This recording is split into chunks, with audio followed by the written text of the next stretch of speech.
আপনারা হয়তো অনেকেই জানেন না, বজ্রপাতে বিশ্বের মোট মৃত্যুর 4 ভাগের 1 ভাগই হয় বাংলাদেশে। প্রতি বছর বজ্রপাতে 265টিরও বেশি মানুষের মৃত্যু হয়। তাদের মধ্যে 70% মাঠে থাকা কৃষক। শুরু হয়েছে বৈশাখ মাস, এবারও এমন মৃত্যুর শঙ্কা রয়েছে।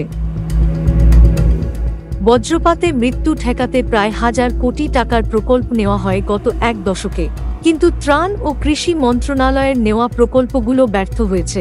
একটি প্রকল্প মাঝপথে বাতিল করা হয়েছে, অন্যগুলো কার্যকর নয়। শুনতে হাস্যকর হলেও বাংলাদেশে বজ্রপাত ঠেকাতে আধুনিক প্রযুক্তি ব্যবহার না করে তাল গাছ লাগানোর প্রকল্প নেওয়া হয়, অথচ একটি তাল গাছ বড় হতে প্রায় 30 বছর সময় লাগে।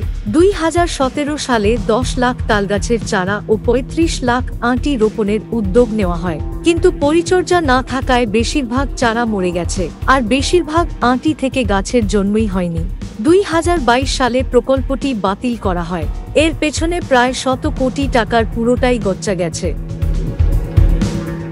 2017 সালে বজ্রপাতের পূর্বাভাস জানতে 68 কোটি টাকা ব্যয়ে দেশের 8টি স্থানে বসানো হয় সেন্সর। এটি 15 মিনিট আগে বজ্রপাতের পূর্বাভাস দিতে পারে, কিন্তু সেই প্রকল্প আলোর মুখ দেখেনি, অথচ পুরো অর্থই ব্যয় হয়ে গেছে। সম্প্রতি মার্কিন মহাকাশ গবেষণা সংস্থার সহযোগিতায় বজ্রপাত সম্পর্কে আগাম তথ্য পেতে হাই ইম্প্যাক্ট ওয়েদার অ্যাসেসমেন্ট নামে আরেকটি প্রযুক্তি চালু করা হয়েছে। এটি 54 ঘন্টা আগেই বজ্রপাতের আগাম তথ্য দিতে পারে, কিন্তু কৃষক ও জেলেদের কাছে এই প্রযুক্তি সহজলভ্য না হওয়ায় এটি কাজে আসছে না। তাল গাছের পর দুর্যোগ মন্ত্রণালয় 1900 কোটি টাকার আরেকটি প্রকল্প হাতে নেয়, যা একমেকে পাশের অপেক্ষায় আছে। সব মিলিয়ে বলা যায়, বজ্রপাতে মৃত্যু ঠেকাতে নামকাওয়াস্তে বিভিন্ন প্রকল্প শুরু করে শুধু অর্থই খরচ করা হচ্ছে, কিন্তু কাজের কাজ হচ্ছে না কিছুই।